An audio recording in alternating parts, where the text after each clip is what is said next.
Welcome to The Fight with Teddy Atlas, presented by Dynamic Striking. I'm Ken Rideout, joined as always by the voice of all combat sports, the legend Teddy Atlas. Teddy, how you doing? I'm good. We'll get right to, you know what, Ken? I did a lot of tweeting during the fights the other night, and I know what people are waiting for. We do introductions, we go through different things, we go through life, we go through family stuff, we go through the holidays, we do. But let's get right to the fights. Haney Prograis, you're gonna you take us through it, but I just want to probably start it because I did a lot of tweeting. I know it's out there in the air. Matter of fact, quite frankly, if you just watch my tweets, you wouldn't have to watch the fight. You also hit the nail right on the head with the prediction show. I mean, you said exactly, pretty much verbatim what was going to happen, and that is what happened, unfortunately, for my friend Regis. And listen, I forget what the line was, that Haney was minus 600, whatever it was. But I laid it out where you didn't have to lay that money. If you didn't want to lay, or you didn't have that kind of money to lay, you could play a parlay.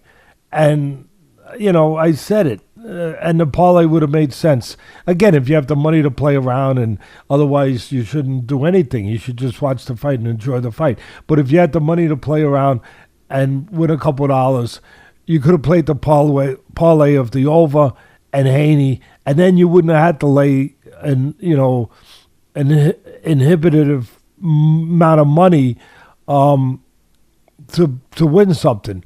I think it was even money. If you would have played the parlay, you got to win too. But I felt that it was a pretty good proposition and a simple proposition. I thought it would probably go the distance, and I definitely felt Haney would win, and you got even money if you took that proposition. So at the end of the day, nobody really thought it would be another Crawford-Spence-like mismatch, because that's what it was without it being stopped. It was two guys that really didn't belong in the ring together at the end of the day. And not knocking anybody. I mean, Prograis, whether you want to believe Prograis got old, whether you want to believe that his best fight was with Josh Taylor a couple years ago, which I thought it was. I thought that was his best performance.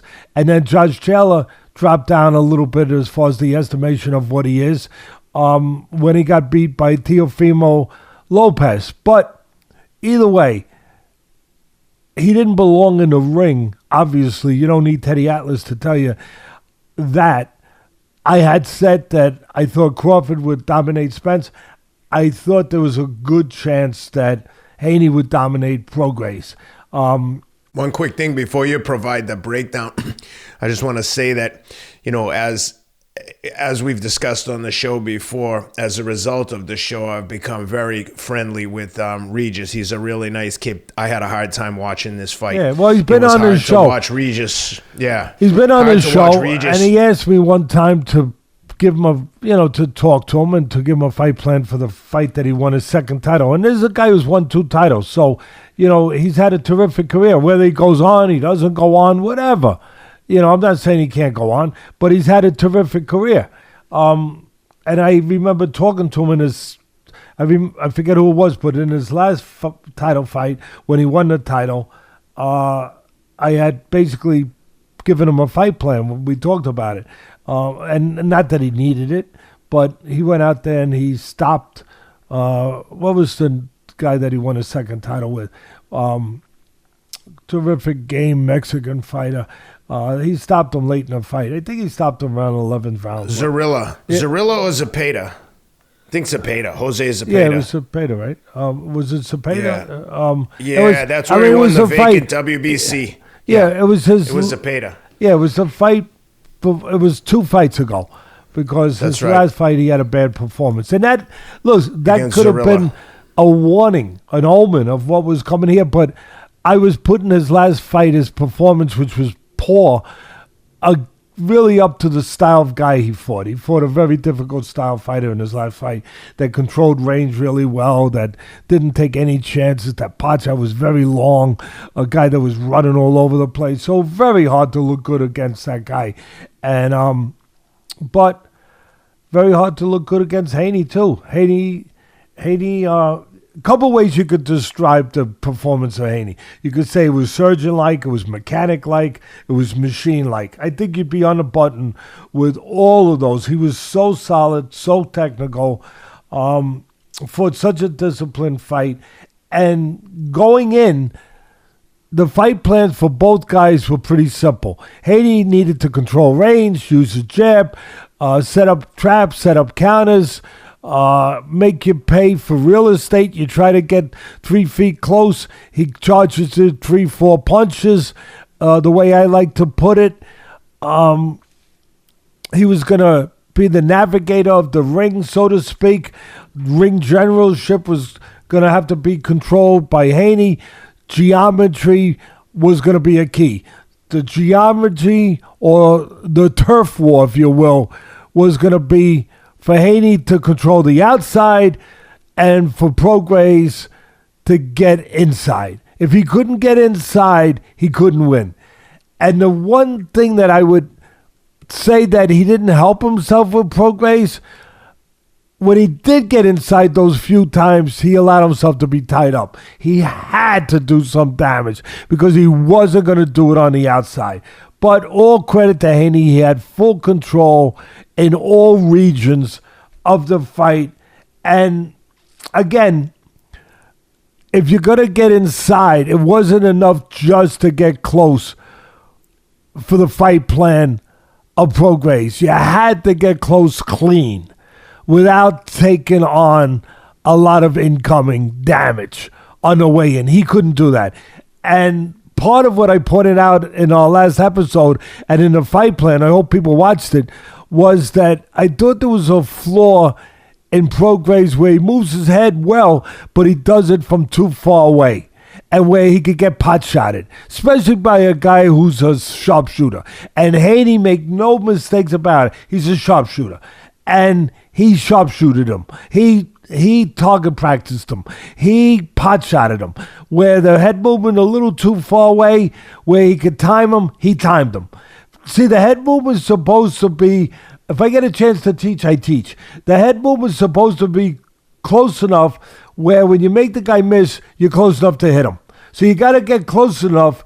No risk, no reward. You got to take the chance, kind of like a baseball player at bat, where you got to wait for that ball at the last second to move. Bang! Then you swing. A little too soon, the curveball, you miss it. The sinker, you miss it. A little too late, the fastball gets past you. Just has to be right timing. And that means discipline. That means control. That means being calm in an uncalm area. And that's what it was all about with a Prograis, where you have, and he's done it well many times, but on this particular night with a sharpshooter, a guy who could take advantage of that flaw, when you make your move from too far away, he knows you're not close enough to hit him. So he's safe. So he pot shots you before he lets you get close enough to be able to make a miss and hit him. And that's exactly what transpired, where Prograis showed his head movement too soon. He never got a chance to get close. He got timed. He got sniped all night long on the way in. And to the credit of Haney, he kept that margin. He kept that distance just right. When he had to take little steps back, he moved his feet back. When he had to move his feet to the sides, brilliant with his hands, brilliant with his feet.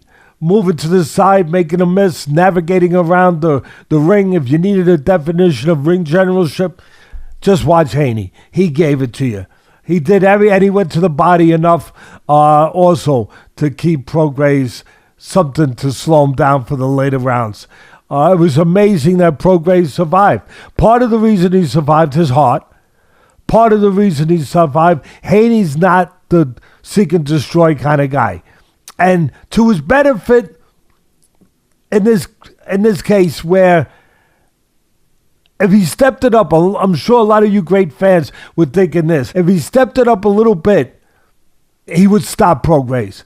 But that's not his temperament. And if he stepped it up a little bit, maybe he puts at risk something he don't have to put at risk. I thought his father, who's his trainer, and him figured there was no need to step it up in that kind of way.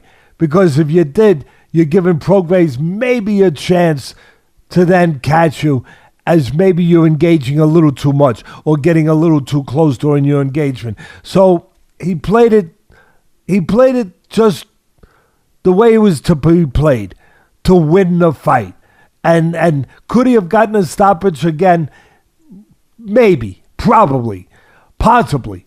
But that would have taken him away a little bit from what he is. He's a disciplined boxer. He is. And he showed that discipline, which also breeds consistency. Discipline breeds consistency. And he showed that all night long. That's it. If you had been in Prograis' corner, and I'm not trying to be critical of his trainers, but I didn't feel like there was any like concrete instruction. Do this, step over here, do this. It was just like very broad strokes of like step to your right. What would you have told Prograis after like 2-3 rounds? What did you see that he could have done differently, if anything? Or do you think he just, whatever he tried, Haney was just too much? I would have wanted him to use the jab more, to press behind the jab instead of just head movements. Press behind, and the jab not from the middle, from the sides, like Tyson was taught to do. You slip to the head, boom. Slip to the side, boom, you jab. Slip to the side, boom, you jab. This way, if his jab's coming, you make it miss and you counter with yours. That would have been number one. Number two, and most important for me, that was missing, the feints, the art of feinting, where he's in there with a counterpuncher. He's in there with a guy who relies on timing. He's in there with a guy who controls range and distance. So screw him up in that way. Screw up that timing. Screw up that judging of distance by giving him a little feint so he makes the move a little too soon. He steps out, controlling the range a little too soon. Then you can go and get him. Then you're not falling into holes. Then you're not falling into traps. Make him show his hand. Make him show, like playing cards. Make the guy show his hand. And then you know what to do. And that would have been the main thing. A little fade, throw his rhythm off. Throw his timing off a little bit. Fade him, make him move too soon, make him a little jittery, and then come with what you have to come with behind the jab. And the one other thing I would have done would have used the feints to freeze him and then get angles, because he was in front of him too much. Yeah, he was too predictable, where he's coming at him the same way. Feint, freeze Haney a little bit, and then slide to the right, slide to the left, and come from an angle.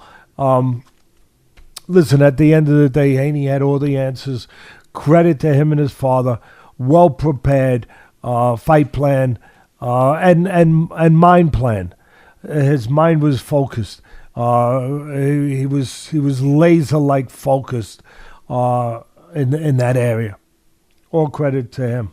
It seemed like every time Regis tried to throw a left hand, he was reaching, and also he would immediately square up and be standing right in front for a counter. It just didn't look comfortable at all, none of them. And it was interesting the way Haney was countering, because, like I say, he couldn't seem to get off with a left hand at all.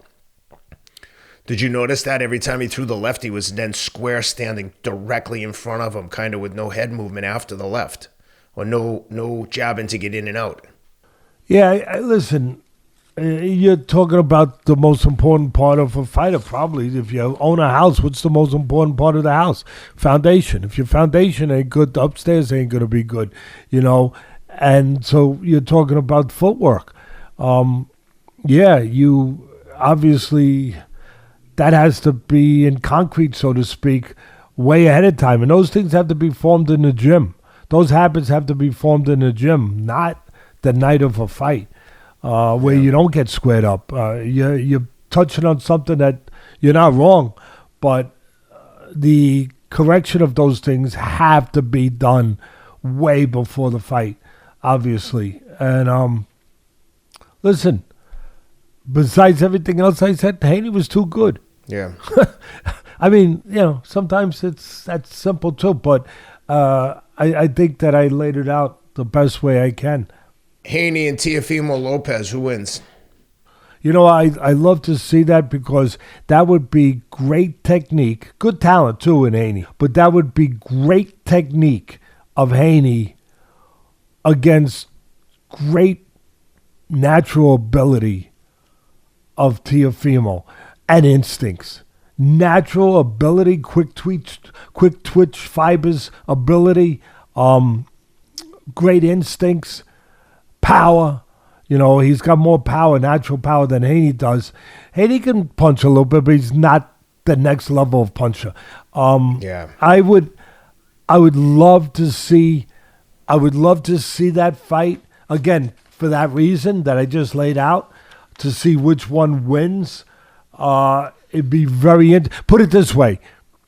I think in that fight, there's always mistakes usually made. Sometimes someone will fight a perfect fight. Haney probably fought a perfect fight the other night. Sometimes mistakes will be made. I would tell you right now that I would think that Teofimo could survive mistakes that night. I don't know that Haney could. Haney would have to, again, that's a good point. Have to have what I would say would be a perfect performance. And I'll tell you, since you touched on that fight, I put out a couple fights that I'd love to see. I'd love to see Haney and Tank. I know he went up a weight. That's the one I was going to ask you about next. Yeah. What do you think there? What's the breakdown? I don't think anyone beats Tank Davis. I think that much for Tank Davis. Maybe not outside the ring. I hope he's getting better in that area, quite frankly. But in the ring, I don't think any of these guys beat Tank. I think he's that good. He's that good a puncher where you can't make a mistake, and he's that good of an athlete as far as pure talent and technically and cerebrally in that ring, where he finds a way, where he does what has to be done. He's patient. He's not just a seek and destroy missile. He's patient. He takes little steps. If he has to not come forward, he won't come forward. He'll move around for a while. He'll find the key to the door. If he has to give ground, he'll give ground. He'll set traps. I think that much of Tank Davis in the ring. I don't know how long he'll stay at that level because of his outside influences and ways in life or behavior in life. I don't know. I hope it's good.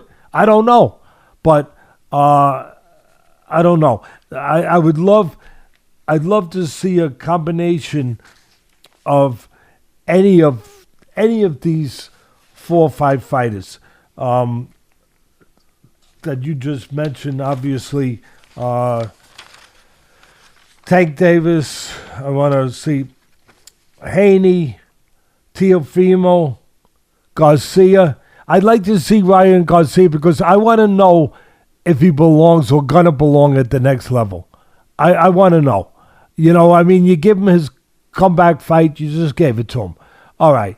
I know he's popular, and I know that he brings eyeballs and crossover eyeballs because he's popular on social media. He's good looking, the whole thing, and that's great.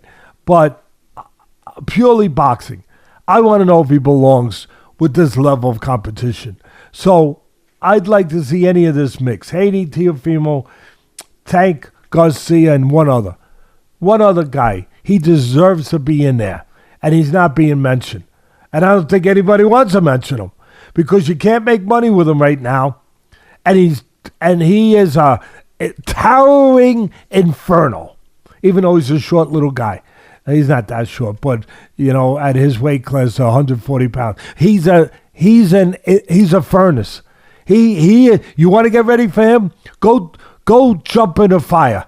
You get ready for him. Go jump open up one of those old-fashioned furnaces and jump in.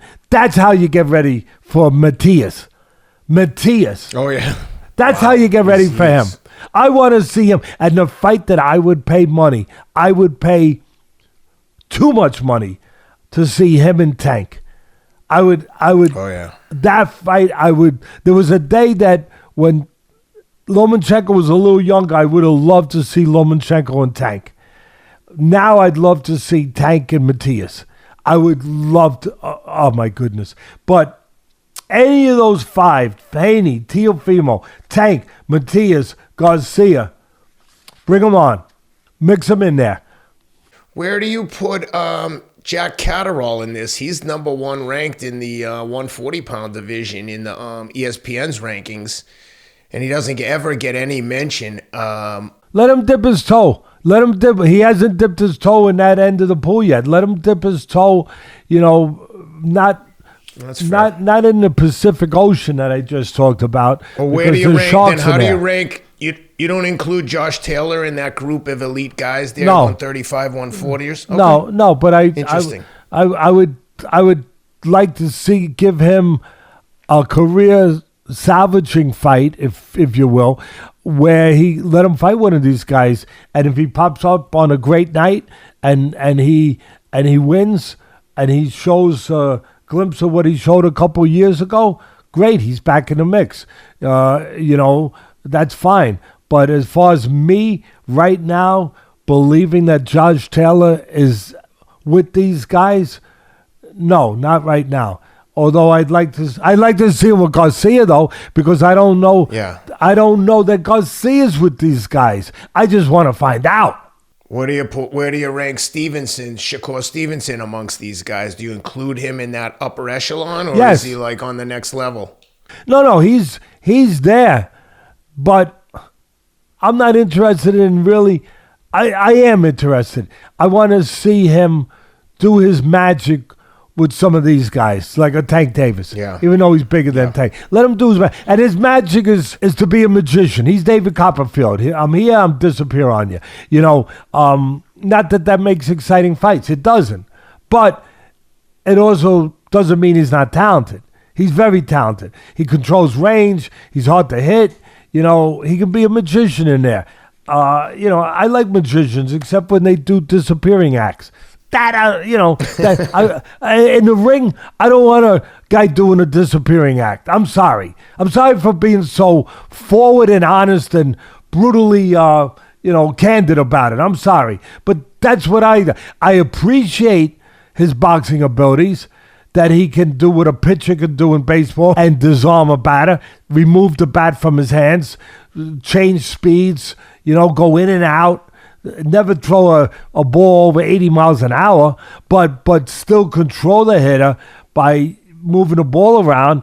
That's masterful. I appreciate that, but that's not what I want to pay a ticket for. I want to see somebody that does that, but let him do it the way Mayweather did it. Let him do it the way Pernell Whitaker did it. That were great defensive wizards, but they also wanted to go and get you. They also wanted to find a way to do what was there to be done. Not just the mentality. I think the mentality of Stevenson is to do just enough to get through and get, and to get the win. Of these top guys, Tank, Teofimo, Devin Haney, and who else did we include? Matias. Who's been in with the best competition? Who do you think has the best resume right now? Well, I mean, Teofimo's been in there. Haney's been in there. That's what I was thinking. I was thinking Teofimo and Haney seem to be on a different level. Tank has been in there, But who's Tank been in with that's in that upper echelon? He hasn't fought the Lomachenkos, etc. Tank's. Let's see. I don't have his. Hold on. I'll give you Tank's last 5 opponents.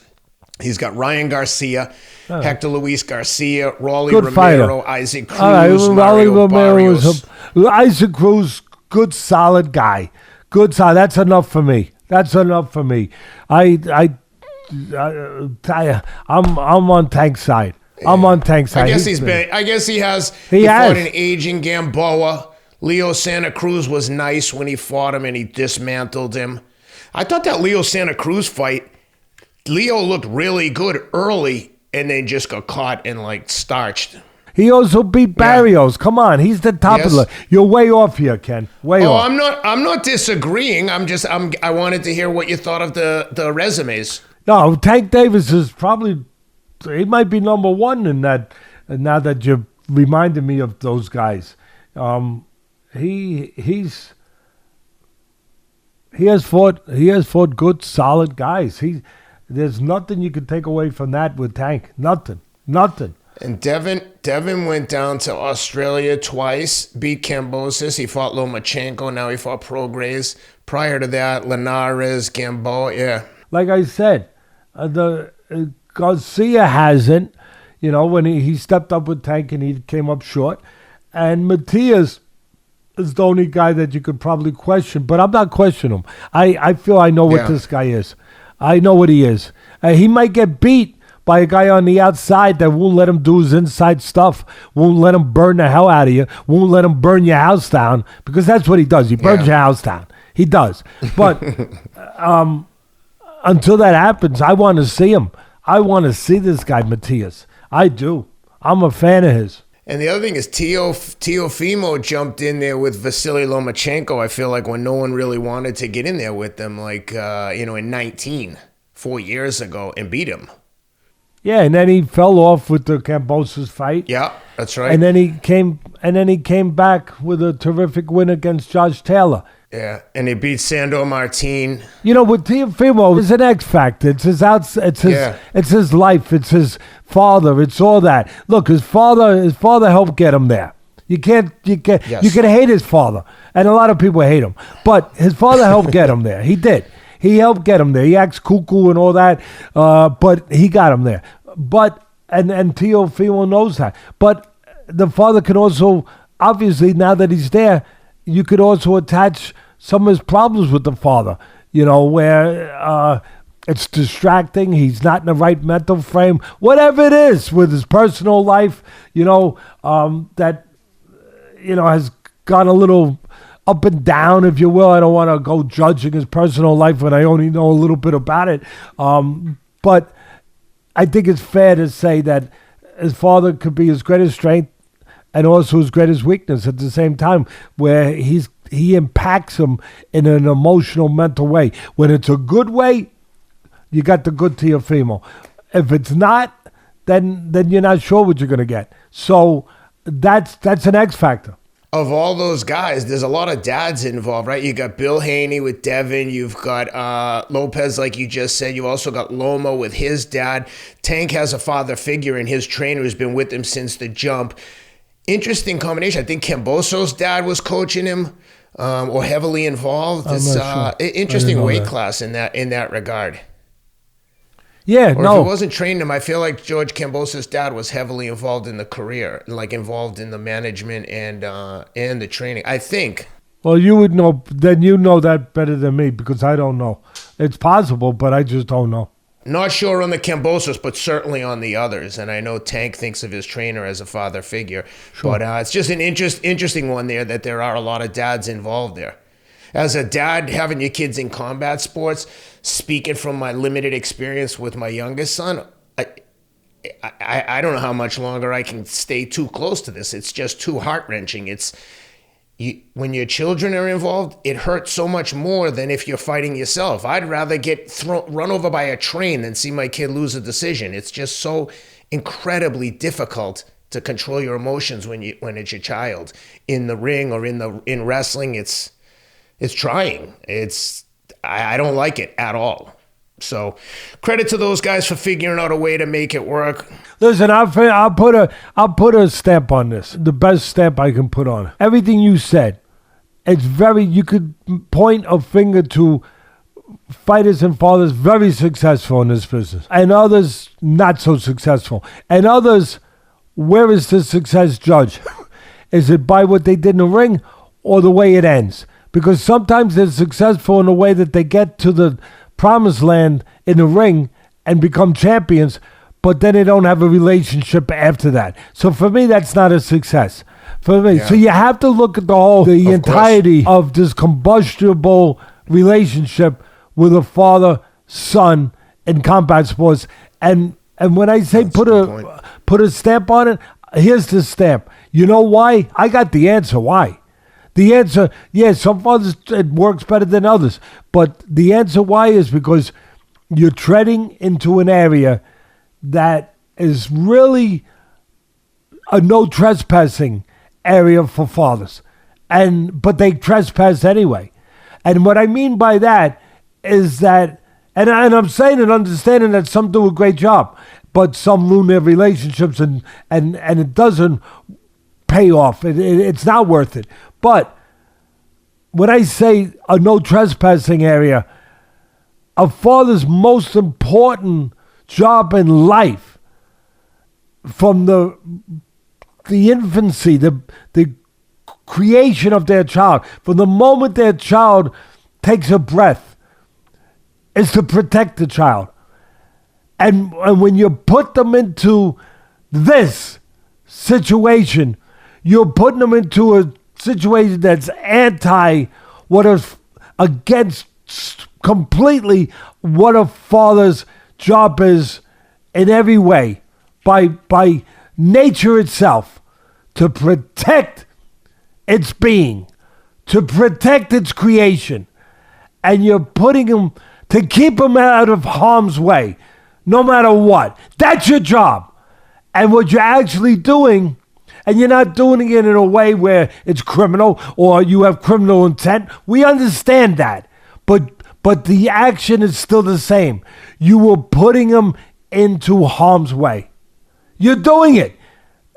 And that is where it becomes difficult. That's the dilemma, is you want him to be able to protect himself and do something that he likes and test himself as a boy, as a man.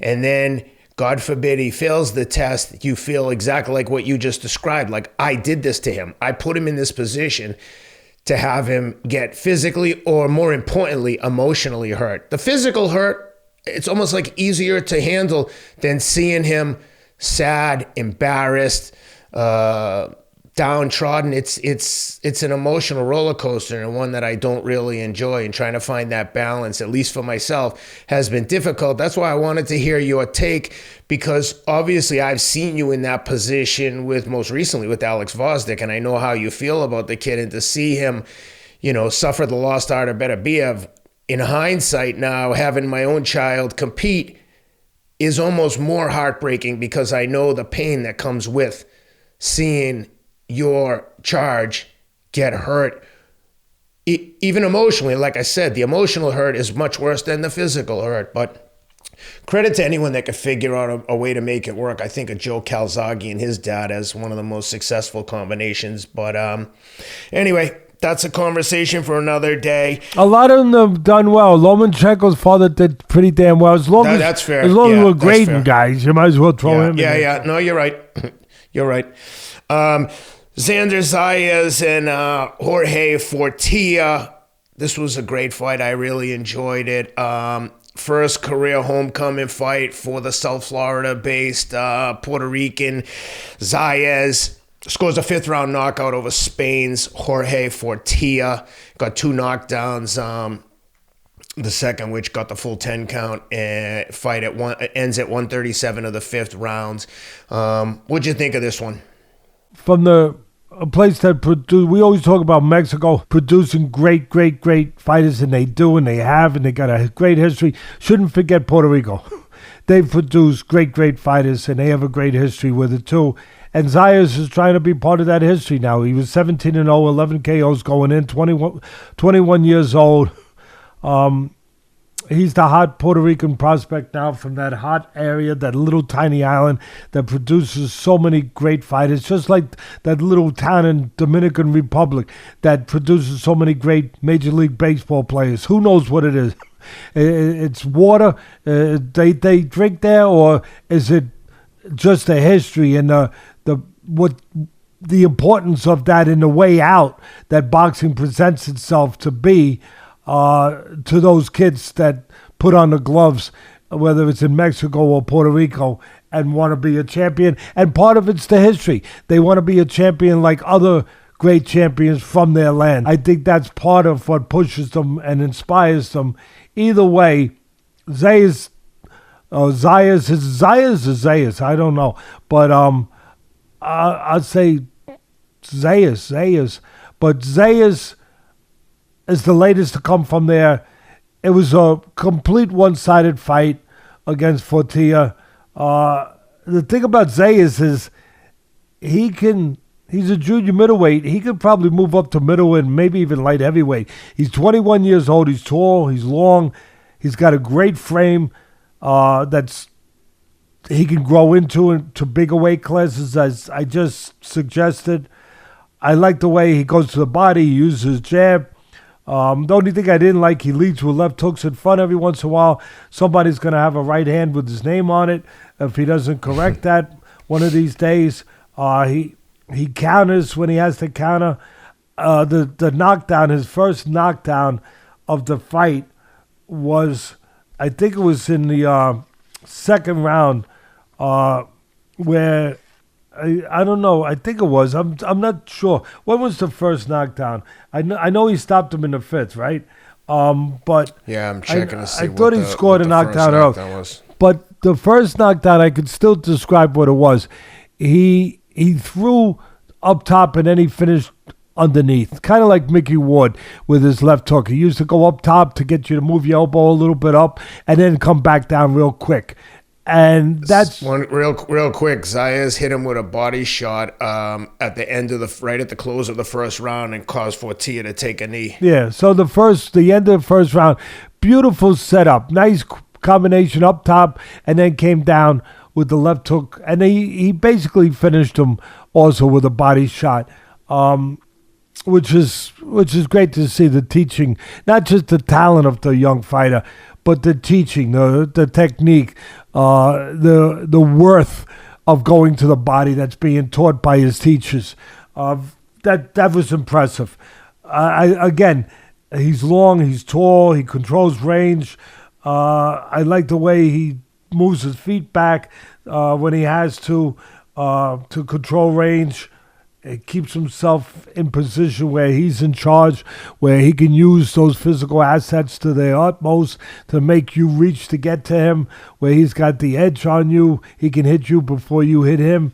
I also, one of the impressive things about him, a guy that he's very busy. He's very, very, remind me of Paul Williams. God bless Paul Williams. He was a world champion welterweight, very tall, and then he got injured in an accident. He got paralyzed. Awful. But Paul Williams was a guy that threw a lot of punches, and he reminds me a little bit of Zayas. Reminds me a little bit of him. Very busy guy. Very busy as well as maintaining technique. Not busy in a sloppy way, not busy in a way where he gives up defense, really. Busy in a cerebral way, in a smart way. So, at the end of the day, look, we can't go and put him in Canastota yet because with the great Puerto Rican fight, because we don't know what he was in there with. It was one-sided. There wasn't one moment that it was competitive. It was a one-sided beat That's down. That's a perfect summation. It's hard to tell when he's really, in there just wailing on someone. It was one-sided, but to his credit, he made it one-sided because he threw so many punches, he never really gave Fortea a chance to come out of his shell. Never allowed him to come out of his shell where, he could have shown possibly some flaws in the defense of Zayas. So his offense was his defense. I guess is what I'm saying with Zayas. He can't always be his defense. When he steps up there with better fighters, he's going to have, traditional defensive mechanisms in place. But from what I saw, I was impressed. Nice, solid guy. I want to see him in there the next level now where maybe we can actually see a little bit more behind the curtain. Yeah, very fair. One quick thing before we continue, Teddy. New Year's coming up, and start the new year off right with your resolution to take control of your own personal health. There's no better supplement to help you on this journey than Athletic Greens. Go to athleticgreens.com/Atlas. Again, use promo code Atlas. They'll send you 10 free travel packs with your first purchase.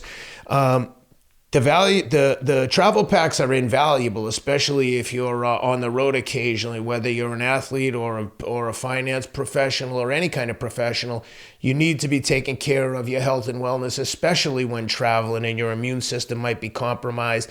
Athletic Greens is the all-in-one green drink made from 75 whole food sourced ingredients. There's no better source of vitamins than real food. And Athletic Greens has taken that to the next level. There's a reason that they're one of the top green drinks in the world.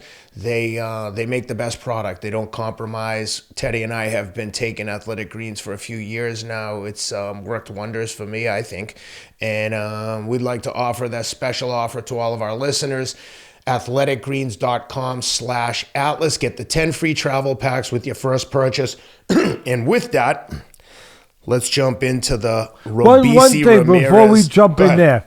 I made a note to myself where the punch stats. I just got to say one thing. I'm trying to not. They've been around a million years. The guys that invented them made a great living out of them.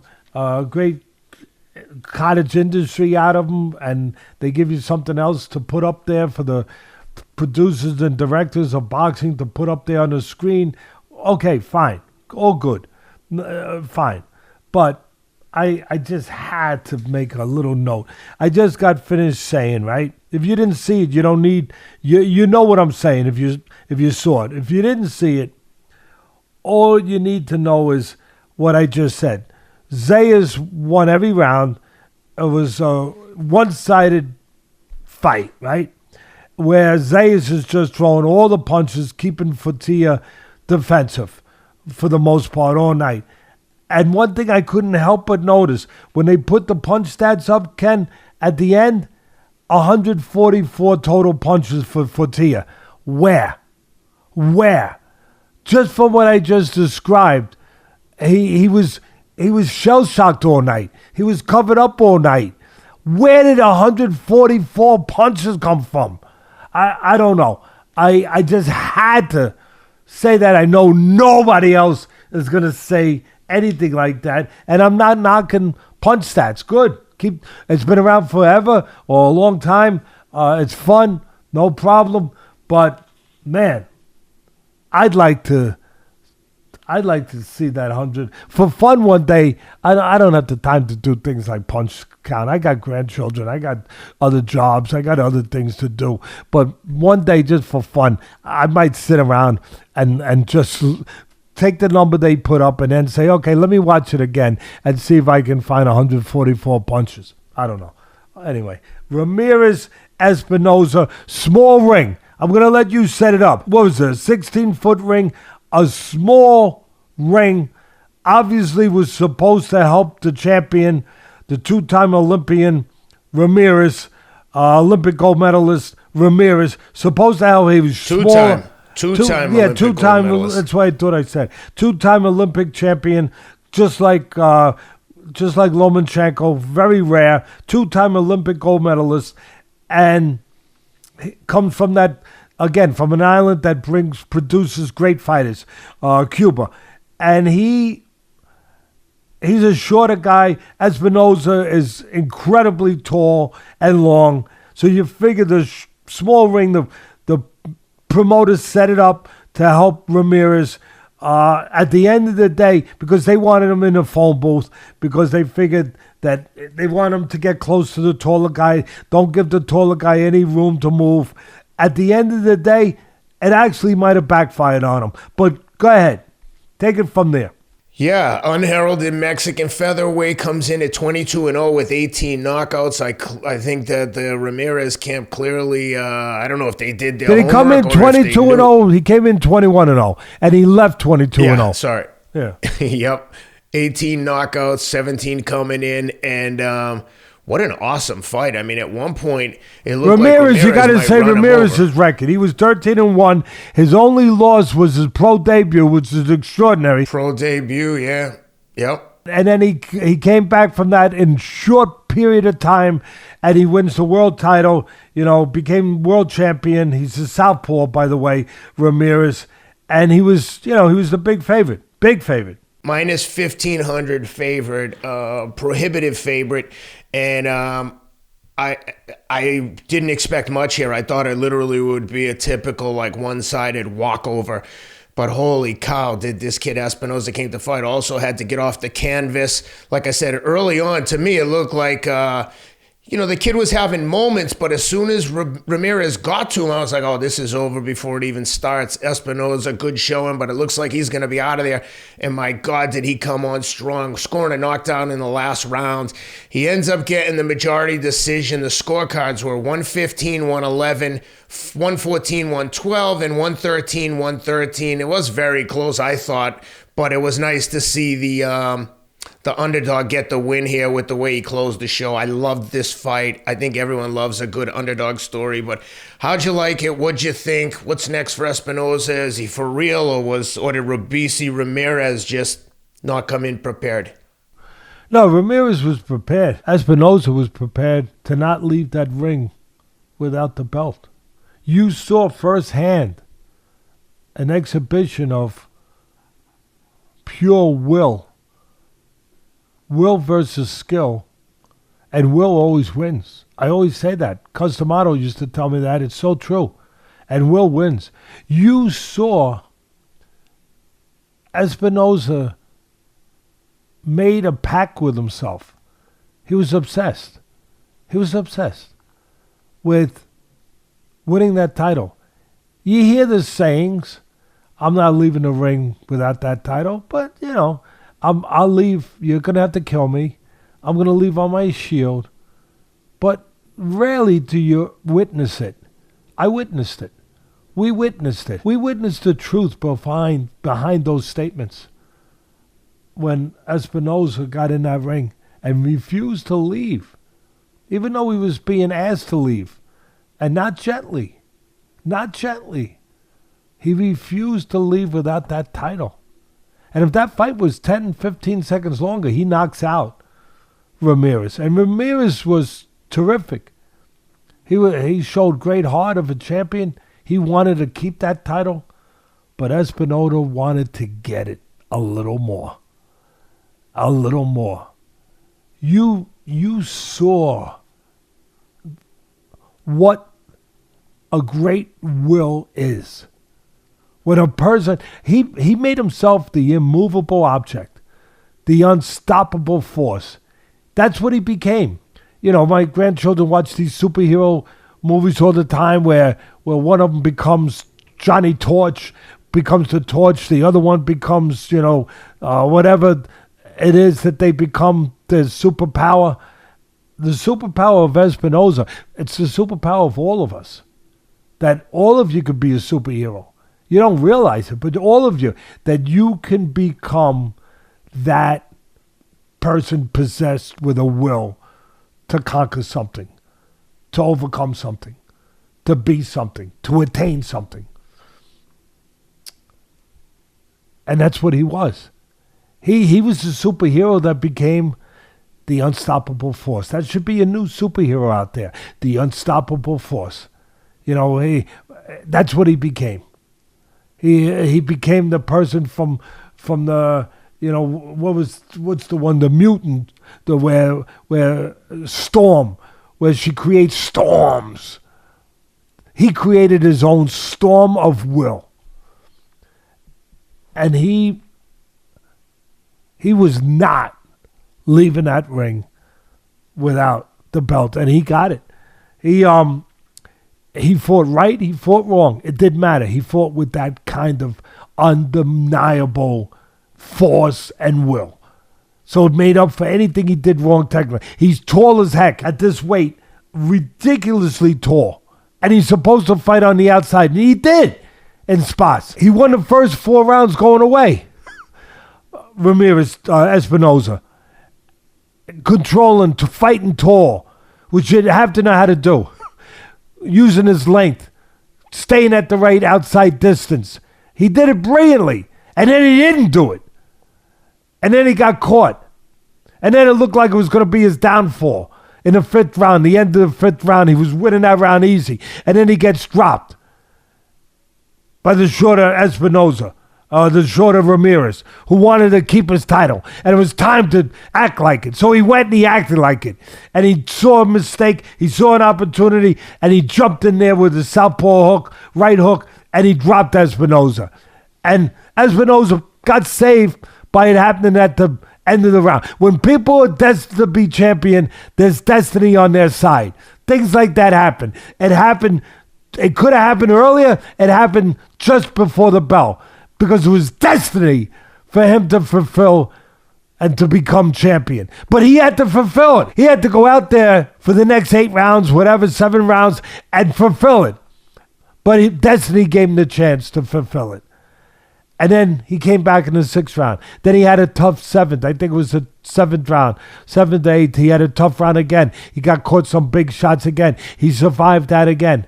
And then he no longer fought tall. He did it the wrong way.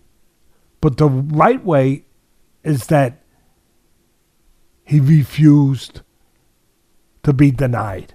So it didn't matter. He could have did it standing on his head, 1 foot up in the air, one hand, behind it. It didn't matter. He was determined that he was gonna get it done. So yeah, he fought too close. And he got hit some punches fighting too close, but he made it right. So he stopped fighting tall, and now he started fighting short with those long arms, with all that height, with going right into Ramirez's wheelhouse, right into his turf. It was kind of like what was that famous movie? That great famous movie, The Jets. Yeah, where they had the turf war that turned into that great musical, right? And it was like a Romeo and Juliet love story, but between a Latino girl and I guess a white kid. It was like a Romeo and Juliet. Well, what was the name of it? What was it? West Side Story. West Side Story. And you had the Jets. What was the other gang? You had the Jets versus the other gang. And we're going to be a Jet. You want to be a Jet. You want to be a Jet. And they get into this, the Sharks, the Jets and the Sharks, the voice of God, Rob Moore, our producer. And Infinite wisdom. And here you are, and a computer too. And here you are, the Jets and the Sharks. One thing Teddy Atlas don't have, a computer. And the Jets and the Sharks, and it's a turf war. And they go right into their turf. Well, that's what this was. It was a turf war. And Espinoza, to win, he said, I'll go into Ramirez's turf. And he did.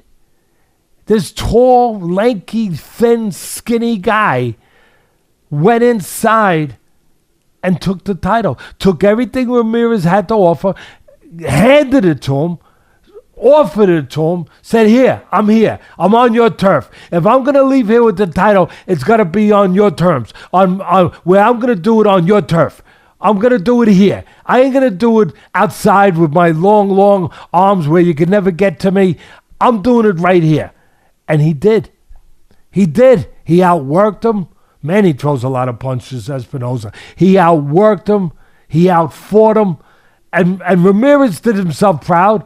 He did himself, and all the great fighters from Cuba did them all proud. But Espinoza was unstoppable. Again, another movie reference with Denzel Washington with that train that was unstoppable. They couldn't stop the train. They couldn't stop the train. Rob, get these up if you get a chance. You're the best. Espinoza was the train. Unstoppable. Took the track away, he kept going. No track, it's okay. I'll keep going.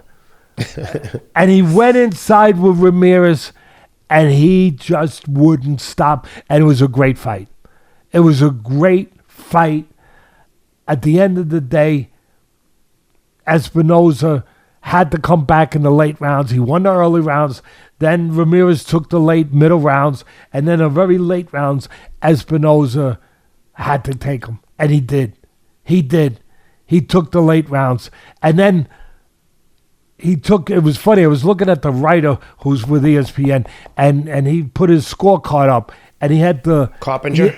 I forget. For ESPN. But anyway, it don't matter. He put his scorecard up on a board, and he had it even. He had given the 11th round to Ramirez, to Cherry. And I said, how could you give the 11th round to Ramirez? Espinoza won the whole round. He got caught a good shot at the very end, just before the bell. He ate it. But other than that, he won that 11th round. And on one punch, I can see how these things get screwed up. On one punch, the one you remember, and that's how he remembered. He remembered at the 11th round, the end, that Ramirez scored a punch. He forgot that Espinoza was scoring all the punches for the whole round before that. So he gave the 11th. So he had it even going into the 12th. Espinoza took care of business. It didn't matter how you scored. It didn't matter what you saw, what you didn't see. It didn't matter. Espinoza was like the kid that, don't worry, I got it. I got this. And he went out there and he wouldn't stop. And he hurt Ramirez. It was a great fight, great round. He wouldn't stop. And he broke Ramirez down. And he dropped Ramirez with, like, I don't know, how a short amount of time left in the round, towards the end of the round. And then Ramirez got up. Ramirez behaved like the champion that he is. He fought like him. He behaved like a champion. He got up. And then Espinoza went right back to work. And then just Ramirez stayed on his feet, barely stayed on his feet. Espinoza would have stopped him if there was 10, like I said earlier, 10, 15, 20 seconds maybe more left in the round. The funny thing about it was earlier in the 5th round, Espinoza was saved by the bell, like I said, when he got dropped by Ramirez at the end of the 5th. And Ramirez got basically saved by the bell too, by getting dropped at the very end of the 12th round. I guess the boxing gods didn't want either one of these guys to be on the ground when the final bell rang. The boxing gods wanted both of them to stand erect as the great fighters that they are, and the proud fighters that they are. And I finished with what I touched on before, that they knew how to fight like champions and they knew how to behave like champions, and it rubbed off on the judges for once. For once. The judges behaved like judges, and they got it right, because I was afraid, what are they going to do? They're going to rob this Espinoza, but they didn't. All right, Teddy, hot off the presses. You ready for this one? Breaking news here.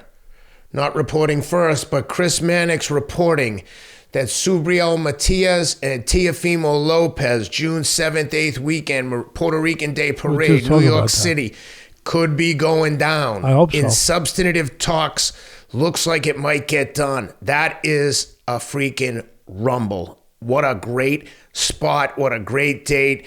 Puerto Rican Matias against Puerto Rican America. I think that's where his dad's from. Teofimo's dad is from Puerto Rico, I believe. I think that's his heritage. No, it's not. It's not. Oh, no, you're right. We got to get South this America, right? Yeah, right. Hold on. You're right. That's it. Dad's from, Lopez was born to Honduran immigrants. Both his parents are from Honduras. My bad. Apologies to the Puerto Rican crowd. Oh, we got it right. But nevertheless, he's... that would be an incredible fight on Puerto Rican Day Parade weekend in New York City. Holy cow. And that is a hell of a fight. Hey, listen, you know what? That'd be nice if that gets made. What's great is the coincidence of that I just talked about that, That's right. 20 minutes ago, half hour ago? That's right. That's what did I say?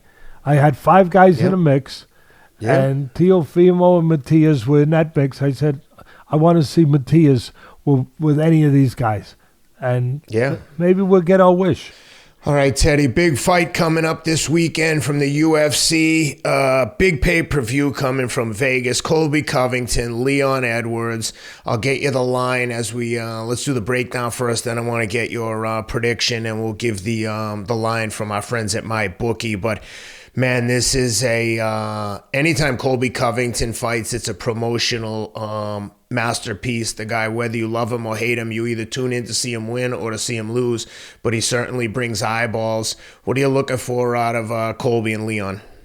No, we're looking for Colby to make it a war. He thrives in that fire, in that atmosphere, that environment. And for Edwards to slow it down, to make it more about being concise and accuracy, kind of like a Haney, where, he wants to be technically superior, which he is. Where I love both guys. Edwards has been on our show. The first thing I'll say about Edwards is he's better than even before, because once you win the title, I always said, the old timers always told me, you become 30% better. And Edwards proved that. He had to be better in the rematch of the great Usman, who he beat to get the title in the last minute, in the 5th round, when he caught him with that beautiful set-up kick that he set up beautifully.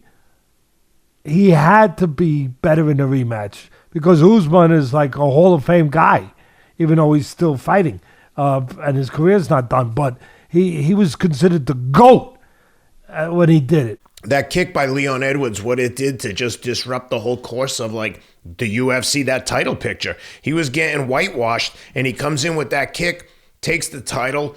Like you said, he got much better, and then he wins easily in the rematch, or at least seemingly easy against Usman. Changed the trajectory of both guys' careers. It was such a pivotal moment for so many people. And Usman, also, what's interesting here, since we're on talking about him, is that he has fought both these fighters. Covington and Edwards, of course, have both fought Usman. The only difference is Edwards is the only guy who has beaten Usman after it looked like he was going to lose in the first. He did lose the first time. He's fought him 3 times. He's now beaten him twice and lost to him once, Edwards, with Usman. And, of course, Covington has fought Usman. He has not beaten him. Again, I think it comes down to Edwards trying to control the pace of the fight. He's going to probably have to hurt Covington with something coming in, because Covington does 3 things. He comes in, and then he comes in more. And he does more than that. Of course, he's very talented on the mat too, but he is such a proud, tough warrior that sometimes he'll forego going onto the mat where he could show his great wrestling skills. He'll forego that just to strike with you to win that way. I don't know, I guess it's a combination of pride, ego, confidence, attitude of a warrior, whatever. But sometimes his judgment might hurt him a little bit, where he's such a warrior that, as I just said, he'll choose to stand and fight when it might be better to take advantage of going on the mat, where he could have an advantage. I think that could be the case here, where he's going to have to think about also going to the floor with Edwards and getting some takedowns with Edwards to give himself the best chance to win this fight. At the end of the day, both guys like to strike. Covington makes more mistakes than Edwards does, because he takes more risk than Edwards does, because he's aggressive, as I just said, kidding around before, but obviously I was getting my point across that he has 3 things that he does. He comes forward, he comes forward, he comes forward. He's got 1 speed, full speed. And when you have that 1 speed, obviously you're more prone to errors. I think that's where Edwards has the edge, where he's going to have to be able to get through the storm early and be able to do something, as I said a moment ago, to slow down Covington a little bit, punch at the right distance, in between some punches, to have the edge on just the great quantity that will come at him, the great volume that will come at him from Covington. I think that Covington is famous for his motor, his endurance, that he don't stop. So most people would say, okay, if he gets past the early rounds, he's got a good chance to get this title in the late rounds. That'll be his best chance in the late rounds against Edwards. Again, Edwards he got 30% better when he won that title. He's got everything going for him. He's got the skills, he's got the technique, and he's got the belief of a champion going for him right now. There's an X factor. I don't know that anyone else could have touched on this. And of course, those great UFC commentators out there are much greater than Teddy Atlas in this world. They cover everything. But the one thing that I don't know if anyone would touch on is, or think about, is that Covington's been gone from the ring a year and 9 months. His last fight was a win against Masvidal. And something happened, obviously, during those 1 year and 9 months after that win. Masvidal snuck, there's no other way to say it, but in the street, he went up without Covington seeing him, and he hit him with a sneak punch that really hurt Covington to the point that it was reported that he had brain damage. He had a brain injury. That's serious. That's significant. He has not been in the ring since that. Is it going to be the same Covington I described a moment ago in this breakdown, where he's nothing but activity, nothing but coming forward, nothing but attack, and endurance, and a great chin, we know, and a great will? Or has that been damaged? We don't know. And that concerns me. Will he have that same chin? Will he have that same capacity to walk through fire or create fire, if you will? So for me, that is something that has to be measured in this, in the handicapping of this prediction. So at the end of the day, I'm gonna go with Edwards. I'm gonna go with Edwards. I know what he's gonna be. I know what he's become since he's won the title.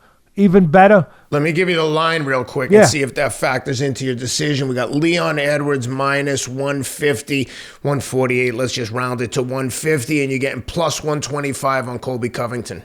Covington's experienced in title fights, so that's not going to be a problem. I love Covington. Make it clear. I'll say it again. I love Covington. And I might have taken Covington if I didn't mention the X factor that I just touched on in that Masvidal situation on the street after that he won that fight. I'm gonna lay it. I'm gonna lay it. It's you didn't get up there to 2-1, beyond 2-1. It's $150 you're laying. I'll lay it that the champion keeps his title. And besides the X factor, I'm bargaining on he's more concise, he's more laser-like, he's more accurate. He's got that tremendous kick that he sets up with a decoy punch that is really, dangerous, difficult to deal with and be prepared for. Covington, I'm sure his coaches will have him prepared for it, but he really does a great job of setting that up. Ask Usman about that. He'll tell you. But Covington, I think he probably is going to have to go to the mat maybe to give himself maybe, as I said earlier, a little bit more of a chance that kind of, benefits him to go to the floor, to the mat if he can, as much as he can. But the striking very close, but I give an edge to Edwards because his technique is more solid and he doesn't waste anything. Covington will waste punches and he can out-hustle you, out-busy you, but he will waste punches to get to you. That's part of what he does. And while he's wasting punches, there is risk, as I said earlier, where a guy who's accurate like Edwards can have an opportunity to land something in between those shots. Is there an under-over on this? I don't see the over-under. Give me a second. I'll look for that. But just as a point of reference, this card is just stacked. I mean, the entire main card is Vicente Luque versus Ian Machado Gary, Tony Ferguson versus our friend Patty Pimblett, Shakvat Rachmanov against Stephen Wonderboy Thompson, and then the co-main Alexandra Pantoja against Brandon Royval. Yikes. This is like a who's who murderer's row. I think this is one of the best cards of the entire year from start to finish. And I mean, the prelim has some superstars as well. No, Bryce it's Mitchell, Josh impressive. Emmett, the main but they of the always put prelims, good cards on UFC. I mean, I agreed, but this one is extra like, whoa. Yeah, but every time you think it's extra whoa, you get whoa, whoa, whoa. You know, because that's what fair. I mean. That's why the brand has grown to a $21 billion brand. A combination, of course, of them joining up with WWE, right? WWE. That's right. Yep. Part of it is the merge or the merger of that, but still, the brand is incredible because of what they put out there on a regular basis. I'm glad my son Teddy, because the fight's out in Vegas, Charlie Monahan, who does a great job with the UFC, directing it, putting it together, putting it on TV so we can all enjoy it and see it. Him and his crew do an incredible job. And all the broadcasters, the commentators, every one of them, you know, from Rogan to DC, to Gomez, to Chael, to Anthony Smith, Megan, just every one of them. They do a superlative job. And again, I'm glad that Charlie's going to have my son out there with somebody to watch the fight.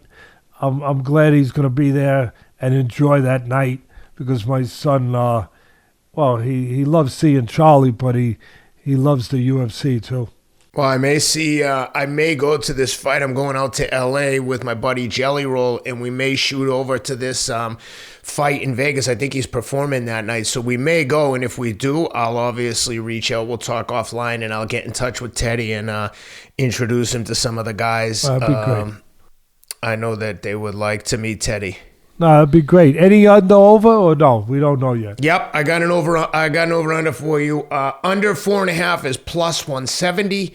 Over 4.5 is minus 240. Yeah, listen.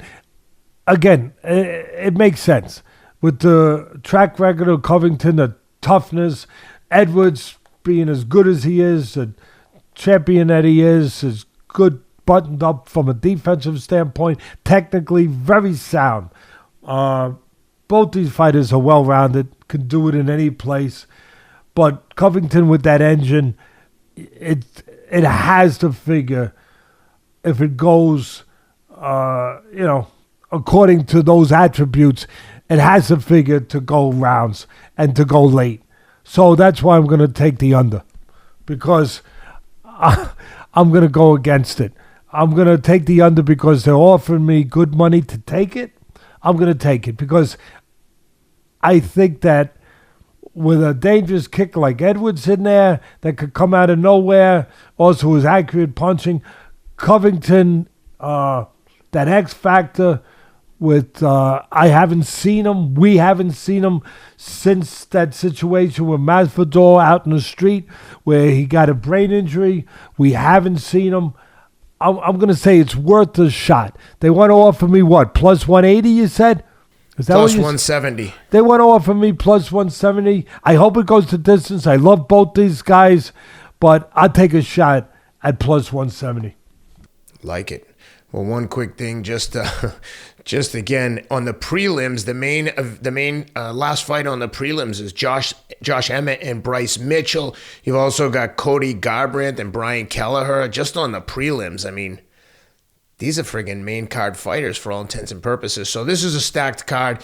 It's going to be a fantastic show, per usual. Dana White and the UFC coming through, delivering the goods to close out the year. I think that's the last event of the season, but let me just check real quick. There might be one more in. I mean, there's a fight night, but in terms of the next pay-per-view isn't until January 20th, and we're getting Sean Strickland and Duplessis.